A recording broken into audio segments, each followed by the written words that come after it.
es hacer que los hombres sean absoluta e incondicionalmente libres. Conducción: Horacio Bello, con la colaboración de Raúl Carrere, Gustavo Litterman, Pablo Cruz e invitados especiales.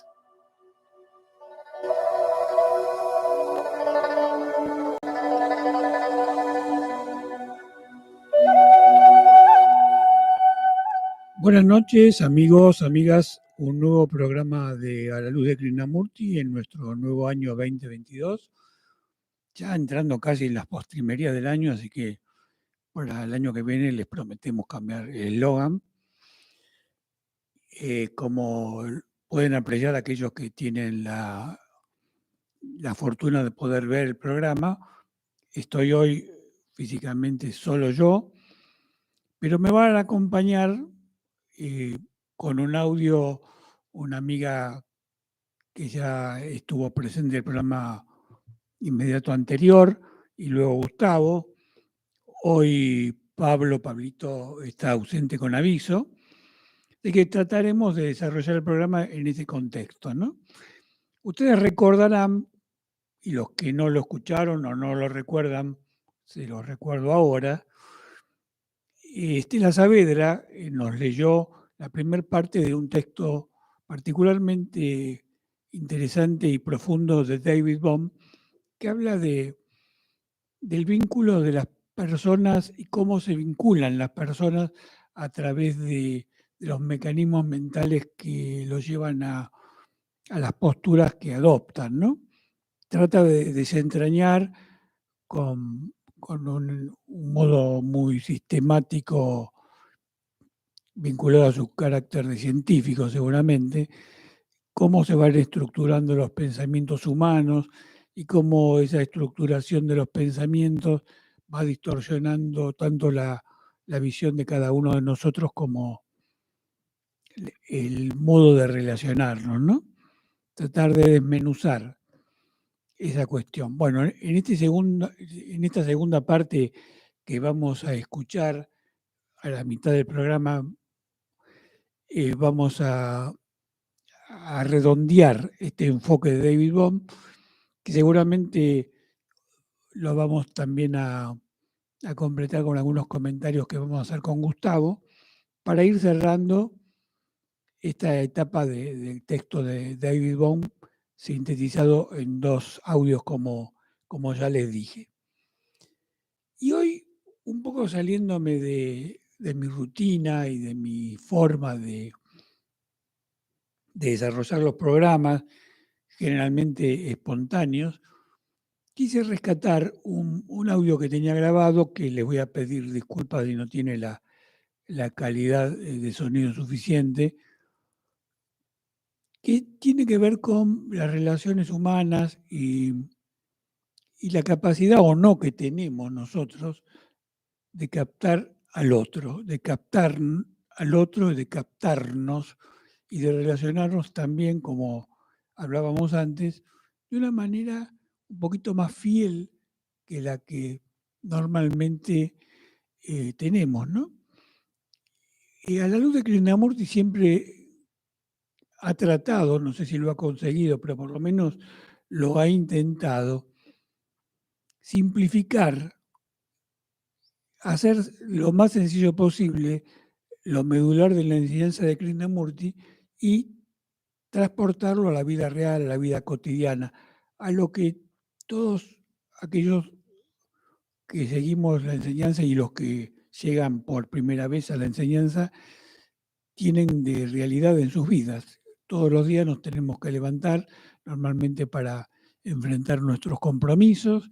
La mayoría sale a la calle para ganarse el mango y enfrenta conflictos permanentemente, situaciones agradables y de las otras. Y esa es nuestra vida. Esa es nuestra vida. Entonces, la transformación tiene que ser a partir de nuestra vida real, porque si no, se convierte en una abstracción y, lo más grave, muchas veces, en un escape tendiente a no cambiar nada, de nosotros. Entonces, como les decía, vamos a esta vez a cambiar un poquito la metodología. Vamos a escuchar este audio, que es una grabación que yo tenía guardada, que tiene que ver con una experiencia personal, pero tomada la experiencia personal como excusa para hacer un par de reflexiones que luego, si se dan las circunstancias, puede dar lugar a alguna ampliación o algún comentario adicional. Así que le digo a nuestro operador que ponga el audio al aire. Gracias. Cierta vez, cuando me entero del suicidio de un cliente de mi hermano hace muchos años, más de 20, que aparentaba buen humor, buena onda, optimismo, un muchacho joven, como diría mi abuela, apuesto. Ese día tuve como la contundente sensación bisagra de que lo que las personas aparentan está muy distante, muy pero muy distante de lo que ocurre en su interior. Y a partir de ahí intenté por lo menos ocuparme con toda mi energía en observar a las personas y tratar de comprenderlas. A lo largo del tiempo, justamente en ese trabajo de comprensión, me di cuenta que el mayor obstáculo para comprender a tu semejante y a nosotros mismos, obviamente, es el juzgar. El juzgar es una pared, es un impedimento que distorsiona, que falsifica la realidad y te lleva en esa distorsión a la superficialidad. Y en el trabajo de la comprensión del interior de las personas,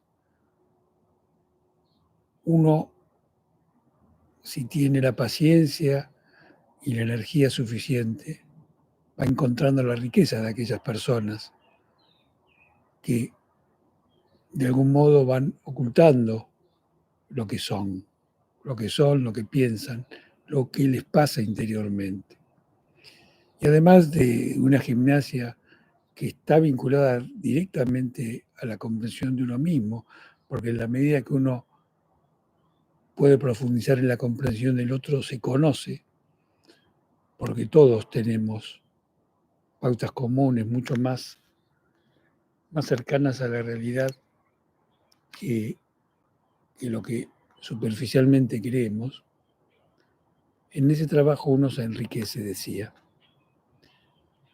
Y cuando los hechos, cuando pasan de manera sorpresiva, contundentes, llamativamente distintos a aquellos que uno suponía, van demostrando, si se quiere, casi científicamente, lo que uno va intuyendo, lo que a partir de la experiencia existencial va observando. Y es realmente un antes y un después.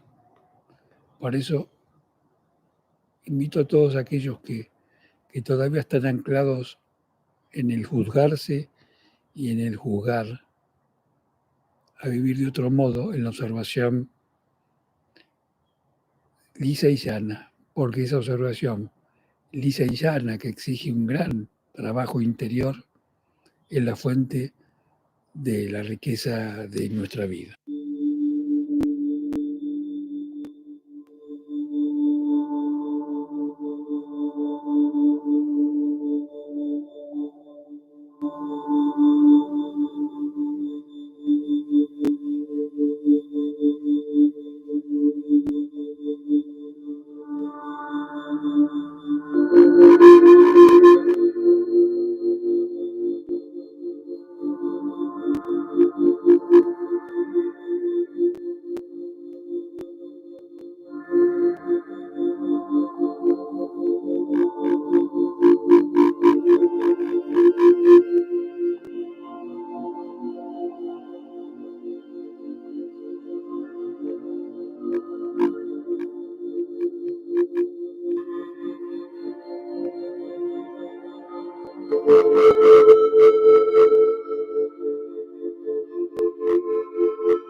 Bueno, creo que está Gustavo en la línea. ¿Qué tal, Gustavo? ¿Cómo andás? Hola, ¿qué tal, Horacio? Bien, acá estamos tratando de hacer introspección, aprovechando la soledad física. ¿Qué tal? ¿Qué es de tu vida? Bueno, muy buena.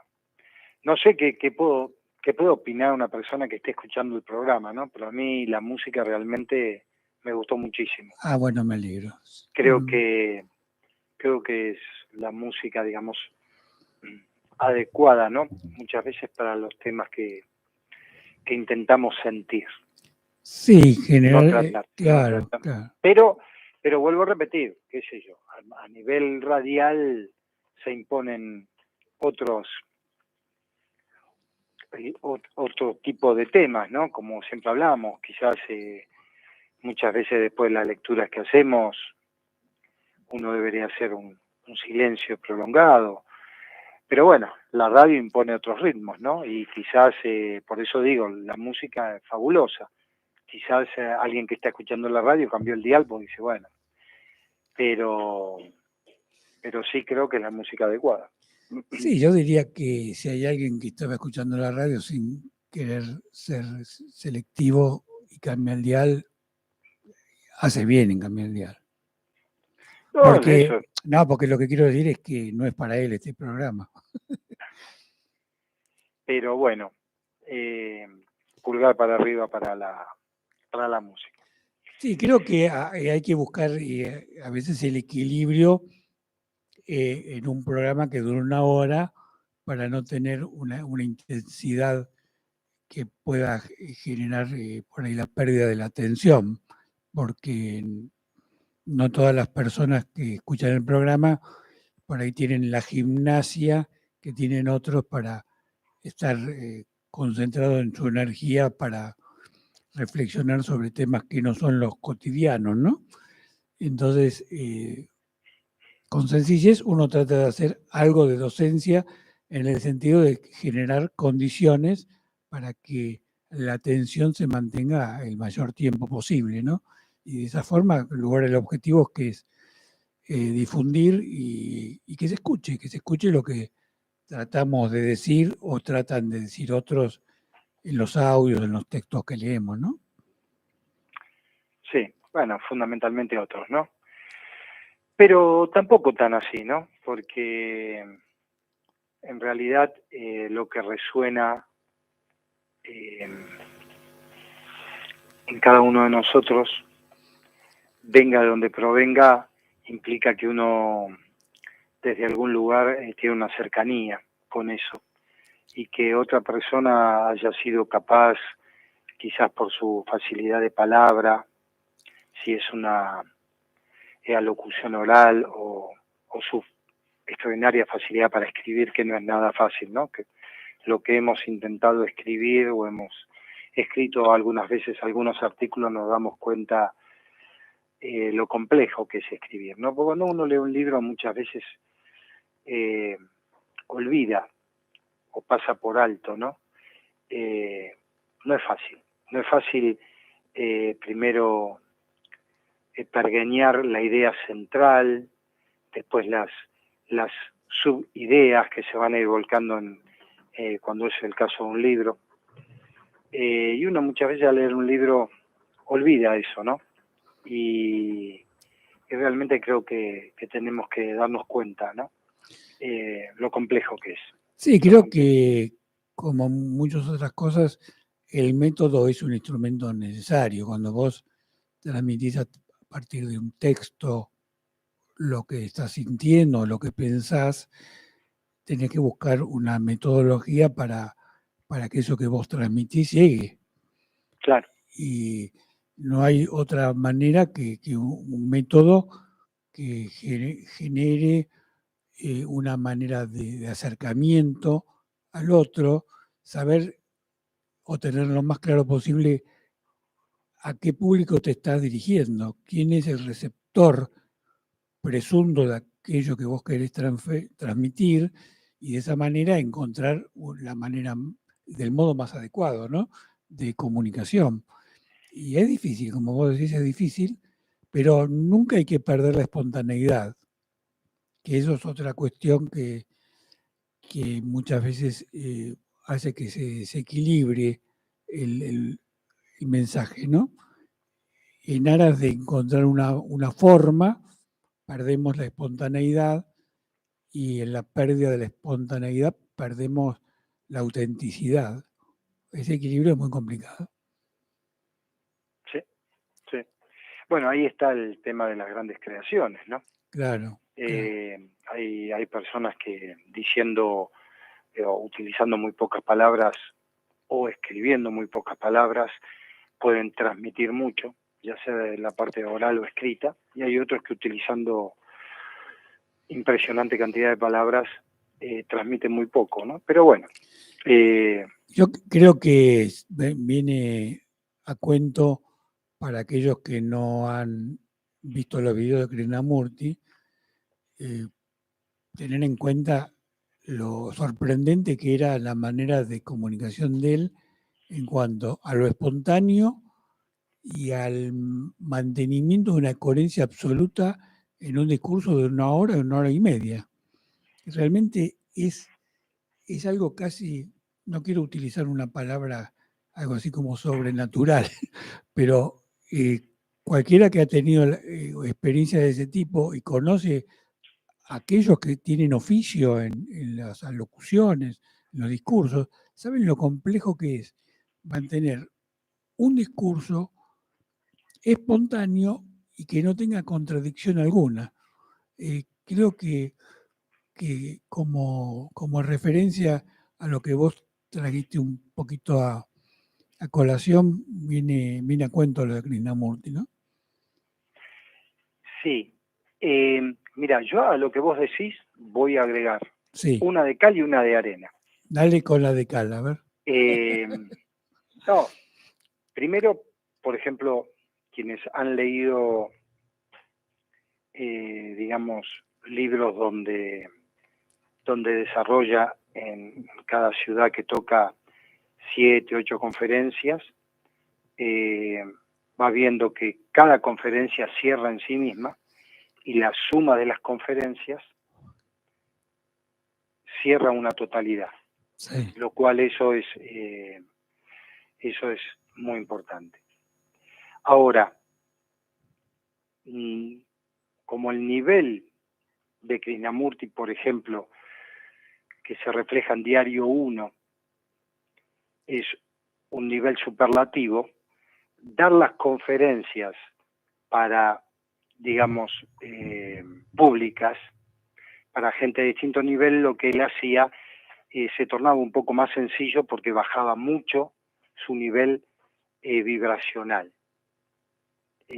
Pruebas al canto, lo que podemos leer ahora, que no está nunca reflejado en ninguna charla pública.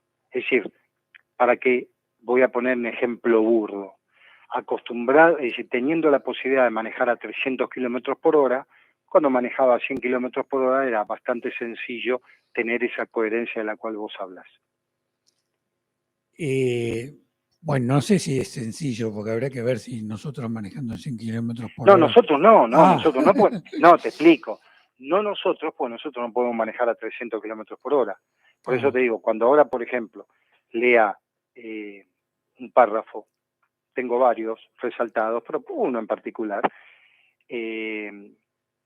nos vamos a dar cuenta que estos que expresan Diario 1, desde algún lugar era muy difícil de poder expresarlo a un público desde algún lugar heterogéneo, como se podía presentar en una charla pública donde había seguidores, donde había personas que iban directamente a torearlo, como se dice habitualmente, había personas que llegaban por primera vez, claro. Había personas que lo seguían desde hace años y estaban bastante más al tanto de lo que él hablaba. Entonces, por eso digo, ahí podía daba un mensaje más general.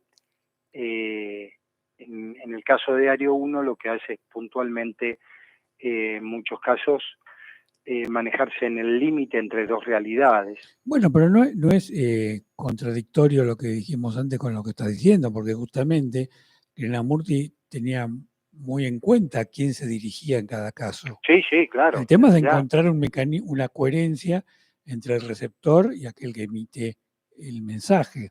Si yo estoy en un partido de fútbol y me pongo a filosofar, soy un desubicado. El problema no es que hay un partido de fútbol, el problema es que yo estoy desubicado. Si estoy dirigiéndome a un círculo selecto que ya conoce todo el desarrollo de lo que es algo vinculado a lo iniciático, para darle un nombre abarcativo, seguramente voy a dar muchas cosas por sobreentendidas, entonces no necesito ni siquiera explicarlas. En cambio, si es la primera vez que alguien se acerca a un mensaje de este tipo, por respeto justamente al receptor, tengo que ser mucho más sencillo y mucho más, digamos, más básico, en el buen sentido de la palabra, para poder llegar. Me parece que una cosa no quita la otra, y una coherencia entre una cuestión y la que vos planteabas, ¿no?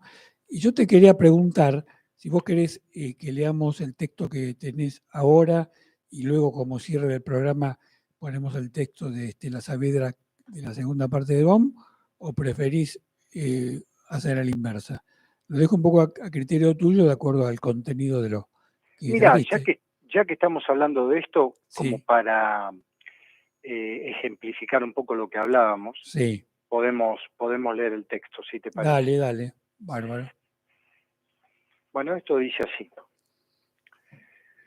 El sol rojo tocaba el agua y el horizonte estaba despejado, sin una nube, sin una vela. Uno se fue con el sol, muy lejos. No se retiró. Simplemente se fue sin saber a dónde. Si se retirara, tarde o temprano volvería y luego repetiría todo el penoso ciclo, una y otra vez, sin fin. Esa retirada genera indiferencia y la agonía de la desesperación. No te retires o aísles nunca. No te refugies en la familia corruptora o en las cenizas inertes de las ideas, las creencias y los dioses baratos de tu mente. Ahí no hay amor. Pero si simplemente te fueras sin saber a dónde, sin proponértelo, sin planificarlo, astutamente, entonces podrías andar por aquella calle inmunda con sus hombres muertos y sabrías lo que es el amor. Al caminar empujado de un lado a otro por autos y gentes, meditarías con alegría. Entonces la meditación se convertiría en éxtasis, en un movimiento de infinita ternura, y estrecharías la mano de un niño que pasaba sin darse cuenta. Entonces le regalarías la guirnalda fragante de jazmín que acababan de darte a aquel mendigo y verías su inmensa sorpresa y contento.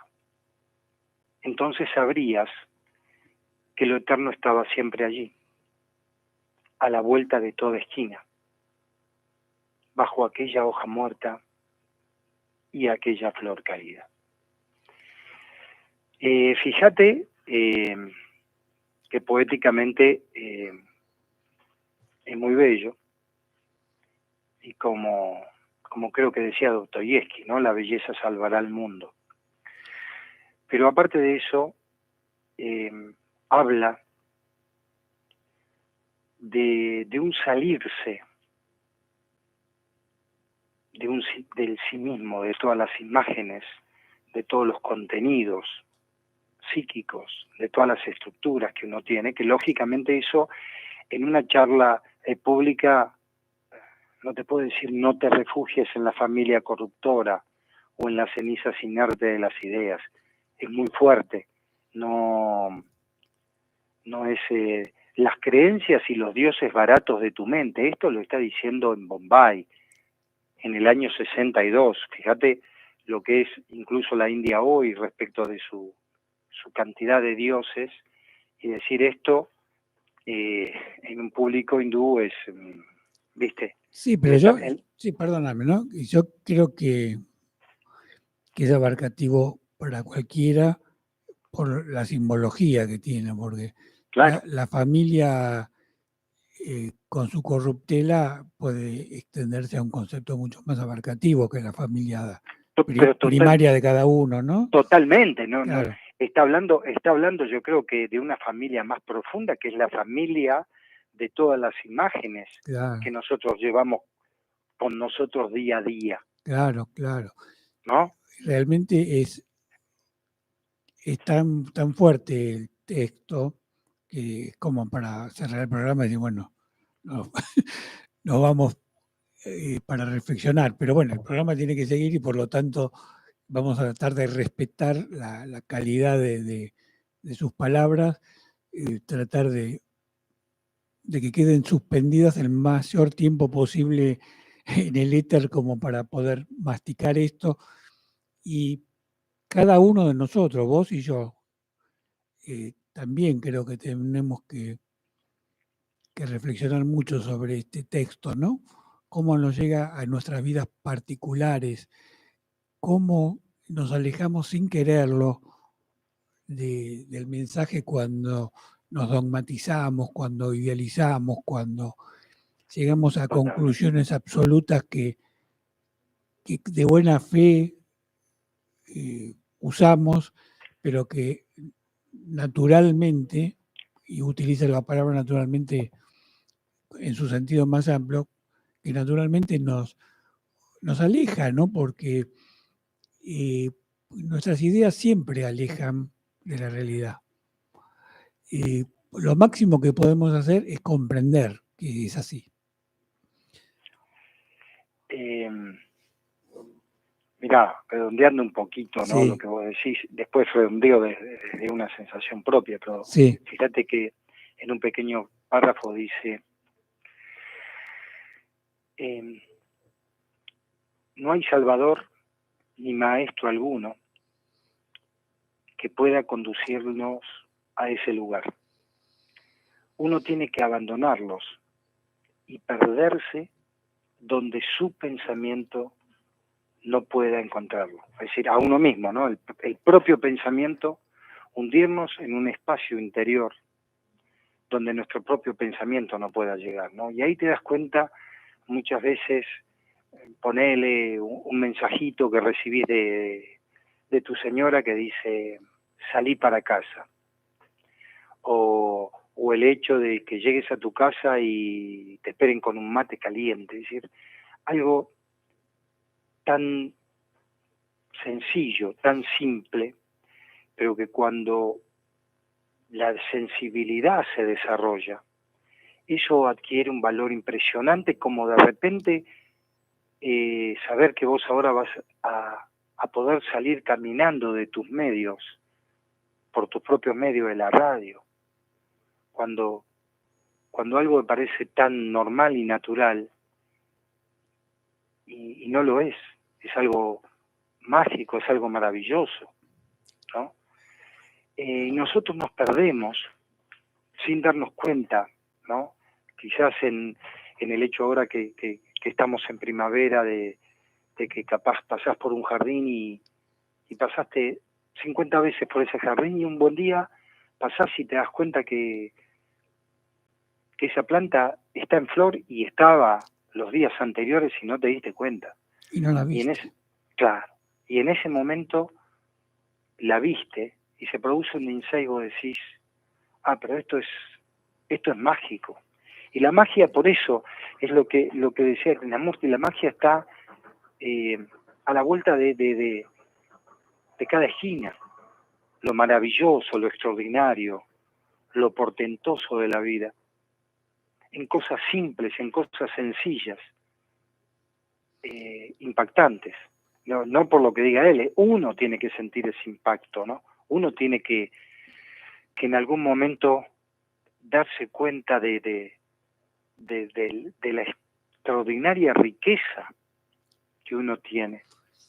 Sí, yo agregaría a esto que vos decís, que por supuesto no me queda más que compartirlo plenamente, que deberíamos también no ser tan estrictos con nosotros mismos, no ser tan autoexigentes, porque a veces nos ocurre que cuando vemos aquellas cosas que vos describiste, tendemos a flagelarnos porque no lo hemos visto antes, o condenarnos por nuestras limitaciones o por nuestra superficialidad. Y en realidad, nosotros hemos venido a este mundo con los elementos que nos dio la vida. No lo hemos elegido los elementos, ni hemos determinado las limitaciones que desde el vamos hemos tenido, y más aún las limitaciones que hemos construido a partir de nuestras circunstancias de vida, ¿no?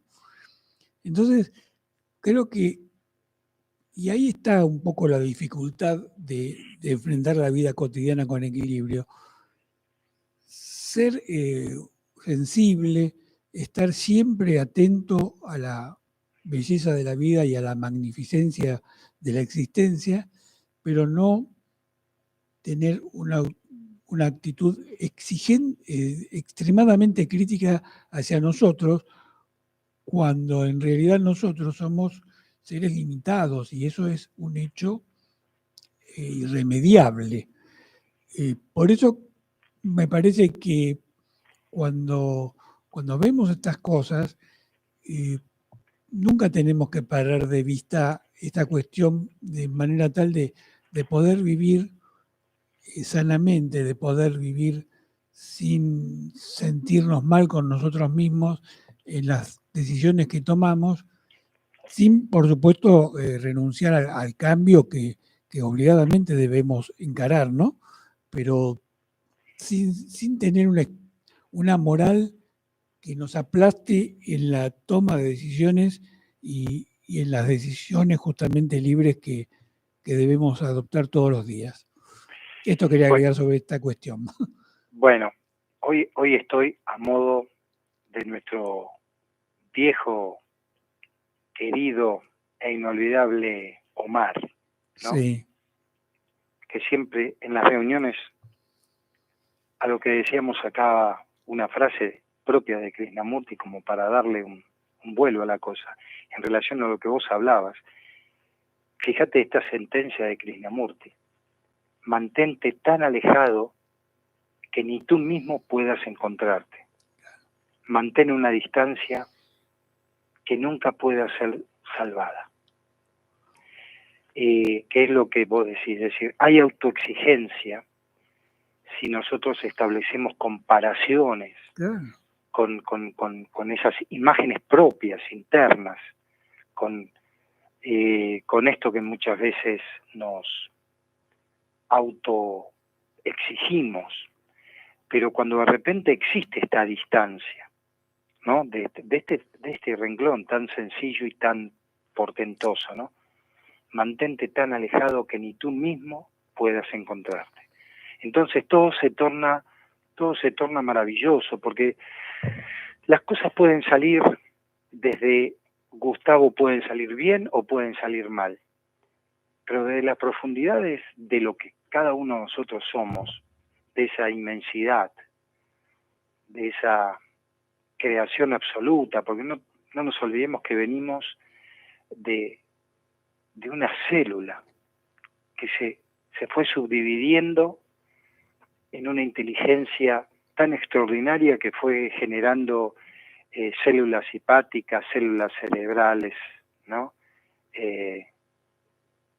Células de todo tipo, desde una sola célula, ¿no? Sí, somos hijos de una inteligencia fenomenal, claro, que no dependió de nosotros.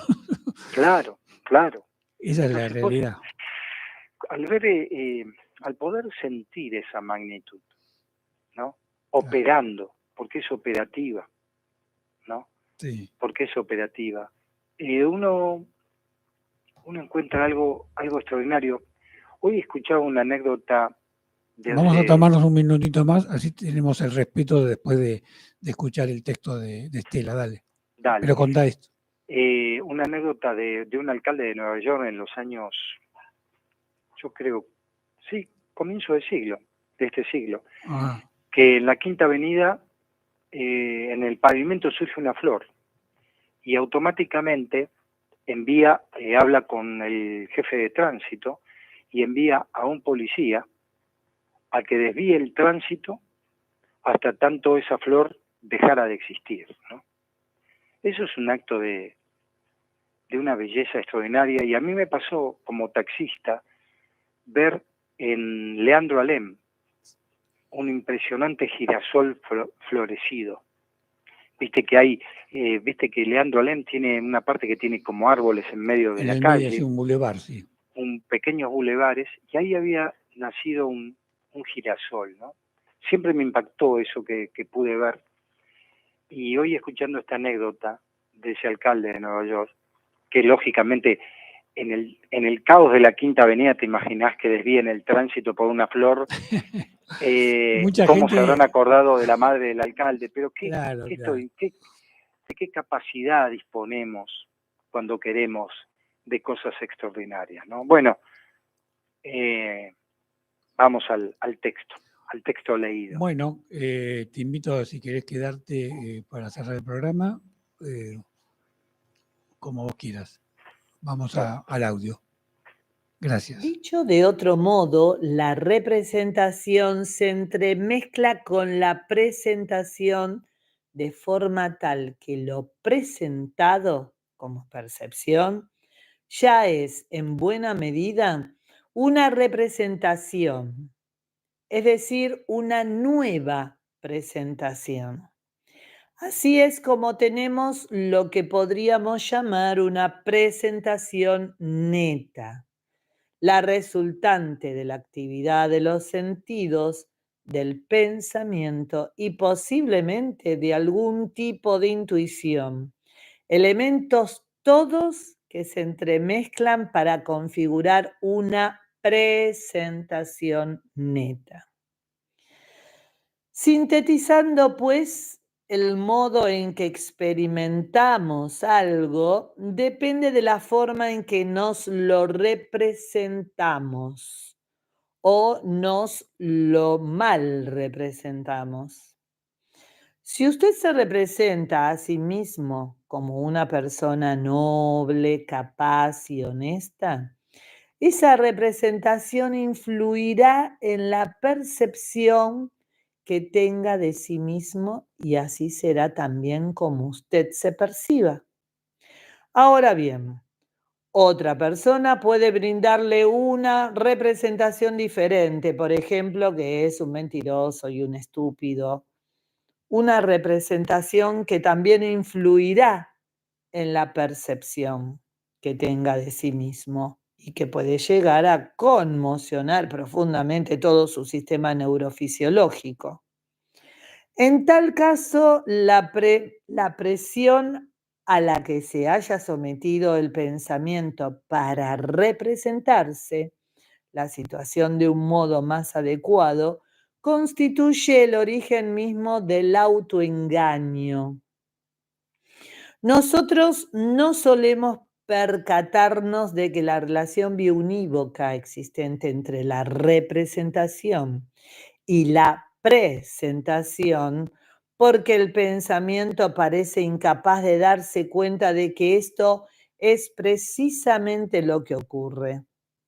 Se trata de un proceso tan inconsciente, implícito y tácito que no nos damos cuenta de la forma exacta que sucede.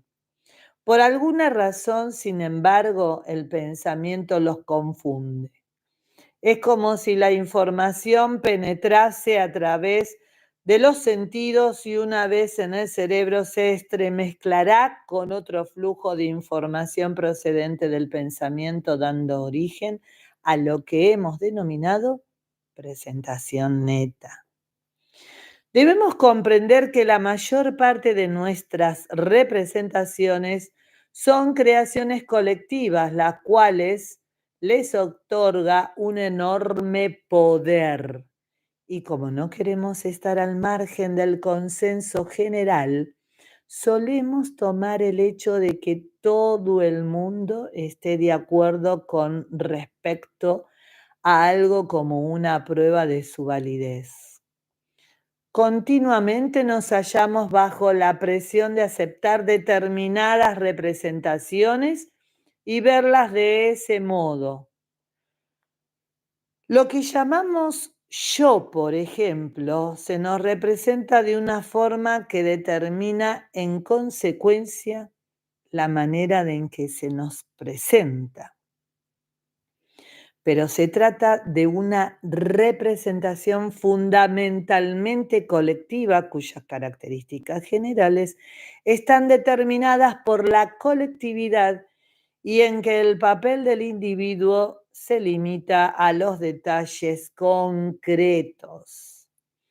El consenso general afirma que cada uno de nosotros posee un yo, porque eso es lo que parece demostrar nuestra partida de nacimiento, nuestro nombre y nuestra identidad.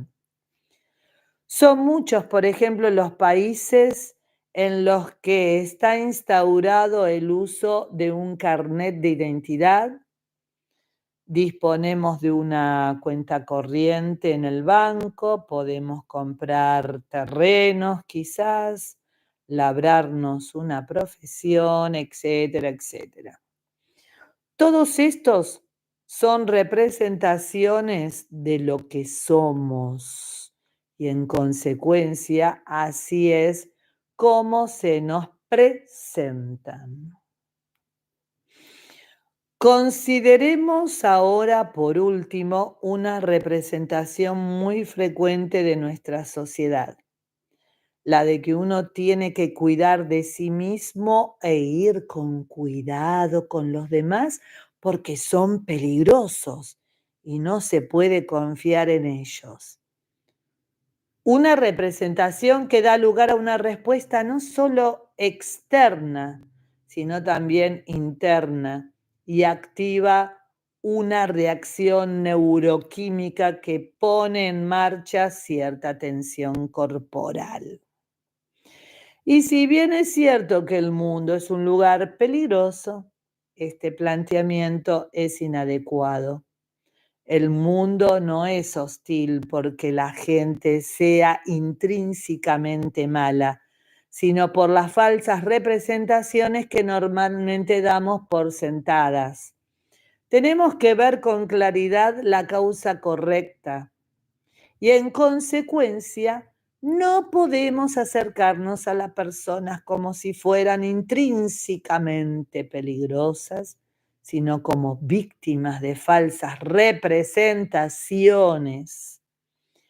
El cambio de representación abre entonces la puerta de transformación, es más profundas.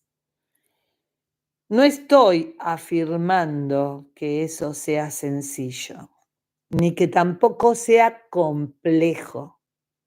A fin de cuentas, es algo que ignoramos, sino simplemente que nos abre las puertas y nos brinda una visión más amplia de la significación de estos dos términos. Si realmente aprendiéramos a ver la forma en que el pensamiento produce presentaciones a partir de representaciones, descubriríamos el truco e inmediatamente dejaríamos de estar engañados. Mientras ignoremos cuál es el truco, nos parecerá algo mágico. Pero en el mismo momento en que tengamos un conocimiento directo, todo experimentará una transformación. Son muchos los mundos posibles y todos ellos dependen de nuestra representación, especialmente de nuestra representación colectiva. Para construir un mundo se requiere más de una persona y en consecuencia la clave radica en la representación colectiva. Lo que quiero destacar aquí es que no basta con que una persona cambie su representación, aunque eso, por cierto, estaría muy bien, sino que el verdadero cambio radica en la transformación de nuestras representaciones colectivas. Bueno, ha terminado el audio. ¿Estás, Gustavo, todavía ahí? Sí. Wow. Volví a la primaria. ¿Volviste a la primaria? ¿A las Sí. primarias o a las, No. o las A la definitivas? a la escuela primaria. Ah, Con esta lectura y la entonación y todo, dije, wow. bueno. Y no Me viene bien transporté en el... para hacer sencillas las cosas, ¿no? Yo creo que sería bueno vincular esto que describe Bon respecto a cómo se estructuran nuestros pensamientos y sobre aquello que hemos hablado antes, sobre la humildad que deberíamos tener para autojuzgarnos, ¿no? Aunque ya no usamos esa palabra, pero de algún modo yo algo de eso quise decir, o por lo menos creo que quise decir. Y nosotros construimos nuestro pensamiento a partir de pautas que tampoco hemos libremente elegido. Y nuestros pensamientos se estructuran de un modo que tampoco nosotros hemos elegido, porque nuestro cerebro funciona de una manera predeterminada y tiene una técnica, para usar una palabra común, de administración de las experiencias, de la acumulación de aquellas experiencias, de la clasificación y particularmente del modo de recurrir a los recuerdos. Entonces, si no entendemos esa mecánica, vamos a caer en algo parecido a lo que hemos hablado antes, en autoflagelarnos por nuestras limitaciones en la comprensión de una realidad tan compleja y tan magnífica, ¿no? A la vez. Mira, por cuestiones particulares, un poco que vos conocés como amigo, ¿no? Sí. De la última semana, se me presentó en forma muy clara esta situación, digamos, de mínimamente dos clases de realidad. Uh-huh. Una es esta realidad que nos toca vivir, donde vos vas al supermercado y lógicamente tenés que pagar. Y que estaría relacionado con todo este tema de la representación, sí, la estructuración, ¿no? Que en definitiva podríamos englobar un poco en la palabra cultura. Y después otra realidad que está más allá de todo este movimiento del pensamiento que es tiempo, ¿no? Sino que es la sensación ahora, la sensación, qué sensación produce, no qué pensamiento, sino qué sensación produce este texto que fue también leído por vos. Pongo punto de suspensión para que veas el nombre de quien lo leyó. De Estela Saavedra. Perfecto. Entonces, la sensación, ¿qué sensación nos da? Sin entrar en las profundidades de las que habla quizás Bohm, sino esa sensación. Y eso es lo que justamente Bohm, como gran amigo de Krishnamurti, ¿no? Lo que Krishnamurti siempre le decía. ¿Por qué no cambias? Y Bohm, dale, buscando en las palabras, es extraordinario el trabajo de Bohm. Pero el otro era simple, era llegar al arco rival con 3 pases. No hagamos firulete, no hagamos tac, tac, tac. y estamos del otro lado, ¿no? Claro, pero no todos los jugadores llegan al arco rival con 3 pases. A veces hay que hacer 10 porque sos un jugador digamos, de medio pelo y bueno. Claro, entonces, bueno, ahí Bueno. está. Entonces la tirás para el costado, que es lo que hacemos todos Claro. generalmente en nuestra vida, ¿no? Vos fíjate, está la flagelación propia, como vos hablabas, y también está el señalamiento de siempre la culpa la tiene el de al lado, Exacto. ¿no? Y de esa Que manera... una cosa está unida a la otra, ¿eh? Me parece que... Claro, que está claro, muy unida una cosa con la otra. claro. ¿Por qué? Porque te sacás la mochila de encima. La mochila de decir, mirá, este es el hecho. Punto. Es decir, ¿qué sensación me produce este hecho? Cuando ya empiezo con explicaciones de la culpa la tuvo fulano mengano, o yo soy el culpable de todo esto, listo. Ya ahí de la sensación te fuiste. Cuando vos decís que vos sos el culpable, ya estás eludiendo enfrentar el hecho con las armas que dispongas. Porque si yo soy el culpable, bueno, a mí hay que quemarme vivo en la hoguera y por lo tanto me convierto en un sujeto pasivo que solo está ahí para que alguien le prenda fuego. Sí. En cambio, si digo, oh, esto es así y ya no juzgo, lo único que me queda es actuar.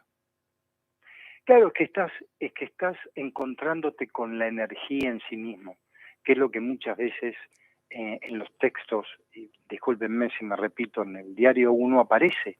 Por eso Diario 1 para muchos es muy difícil de leer, Sí. porque te está mostrando el movimiento directo de la energía. Claro. Ya sea que estés mirando una nube, o ya sea que estés compenetrado en una problemática humana. Claro, seguro. Es eso, punto. Lo que a mí, que vos conocés, pero lo que a mí puede haberme generado dolor y en algún instante hasta enojo, es nada más que defender una imagen propia. Claro. Cuando no tenía nada que defender porque yo ya había decidido qué iba a hacer. Pero no obstante eso, volví hacia atrás y caí en la trampa. Entonces, cuando caes en la trampa está eso que vos decís, que la flagelación puede ser el dolor, la angustia, la soledad, la depresión, el error, llámale como quieras, es caer siempre en la trampa de la propia imagen. Claro que sí, sin ninguna duda, es así. Bueno, Gustavo, vamos cerrando el programa. Te agradezco que me hayas acompañado más tiempo de lo normal para hacerlo más ameno. Y especialmente para salvar mi voz, viste que mi voz no es muy de un gran valor y mucho menos de una gran extensión en el tiempo para mantenerla en un programa, así que me ayudaste también en eso. No, agradecerle a mi compañero que justo hoy vino antes y saludo a Pablito. Bueno, que tengan todos una linda semana. Nos encontramos el próximo martes. Hasta luego. Un abrazo. Chao. A la luz de Krishnamurti, mi único interés es hacer que los hombres sean absoluta e incondicionalmente libres. Todos los caminos del sonido